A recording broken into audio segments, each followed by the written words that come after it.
The Fisherman and His Soul by Oscar Wilde. Part 2. And the little mermaid laughed for pleasure, and hid her face in her hands. "But how shall I send my soul from me?" cried the young fisherman. "Tell me how I may do it, and lo, it shall be done." "Alas, I know not," said the little mermaid. "The sea folks have no souls." And she sank down into the deep, looking wistfully at him. Now early on the next morning, before the sun was the span of a man's hand above the hill, the young fisherman went to the house of the priest and knocked 3 times at the door. The novice looked out through the wicket, and when he saw who it was, he drew back the latch and said to him, "Enter." And the young fisherman passed in and knelt down on the sweet-smelling rushes of the floor and cried to the priest, who was reading out of the holy book, and said to him, "Father, I am in love with one of the sea folk, and my soul hindereth me from having my desire. Tell me how I can send my soul away from me, for in truth I have no need of it. Of what value is my soul to me? I cannot see it, I may not touch it, I do not know it." And the priest beat his breast and answered, "Alack, alack, thou art mad, or hast eaten of some poisonous herb?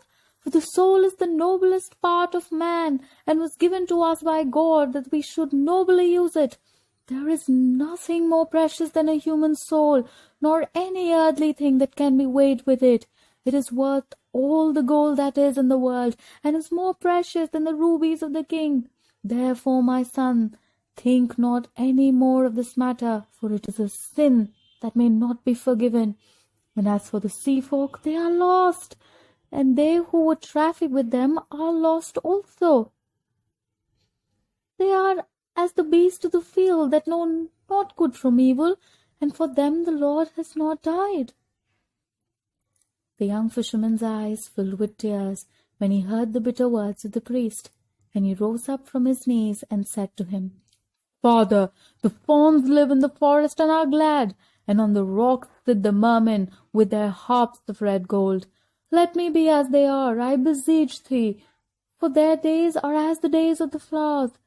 And as for my soul, what doth my soul profit me, if it stand between me and the thing that I love?" "The love of the body is vile," cried the priest, knitting his brows, "and vile and evil are the pagan things God suffers to wander through his world. Accursed be the fawns of the woodland, and accursed be the singers of the sea.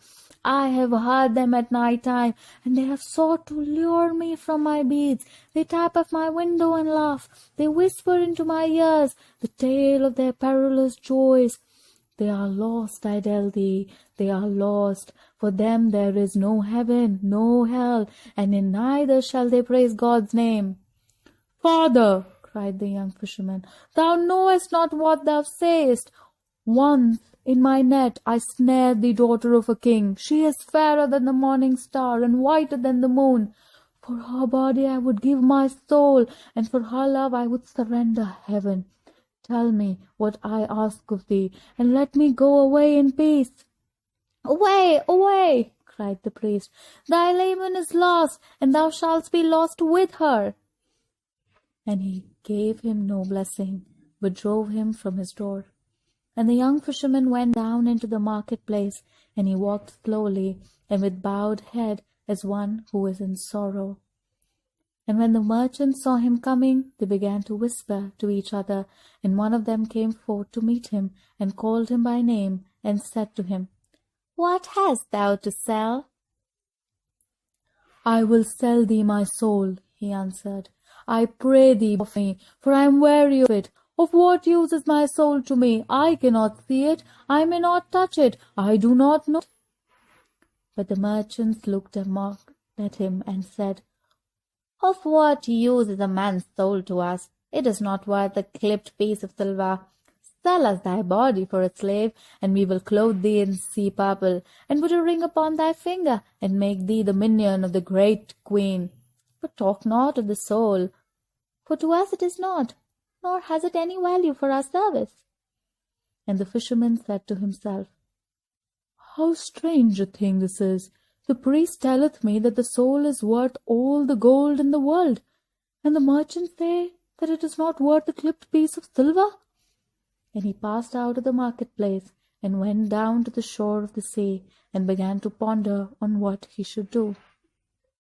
And at noon he remembered how one of his companions, who was a gatherer of samphire, had told him of a certain young witch who dwelt in the cave at the head of the bay and was very cunning in her witcheries. Then he set to and ran. So eager was he to get rid of his soul, and a cloud of dust followed him as he sped round the sand of the shore. By the itching of her palm the young witch knew his coming, and she laughed and let down her red hair. With her red hair falling around her, she stood at the opening of the cave, and in her hand she had a spray of wild hemlock that was blossoming. "What do you lack? What do you lack?" she cried, as he came panting up the steep and bent down before her. "Fish for thy net when the wind is foul? I have a little reed pipe, and when I blow on it, the mullet comes sailing into the bay. But it has a price, pretty boy, it has a price. What do you lack? What do you lack? A storm to wreck the ships and wash the chest of rich treasure ashore? I have more storms than the wind has, for I serve one who is stronger than the wind, and with a sieve and a pail of water I can send the great galleys to the bottom of the sea. But I have a prize, pretty boy, I have a prize. What do you lack? What do you lack? I know a flower that grows in the valley. None knows it but I. It has purple leaves and a star in its heart, and its juice is as white as milk. Shouldst thou touch with this flower the hard lips of the queen, she would follow thee all over the world. Out of the bed of the king she would rise, and over the whole world she would follow thee. And it has a price, pretty boy, it has a price. What do you lack? What do you lack? I can pound a toad in a mortar and make broth of it, and stir the broth with a dead man's hand. Sprinkle it on thine enemy while he sleeps, and he will turn into a black viper, and his own mother will slay him. With a wheel I can draw the moon from heaven, and in a crystal I can show thee death. What do you lack? What do you lack? Tell me thy desire, and I will give it thee, and thou shalt pay me a price, pretty boy, thou shalt pay me a price. My desire is but for a little thing, said the young fisherman. Yet had the priest been wroth with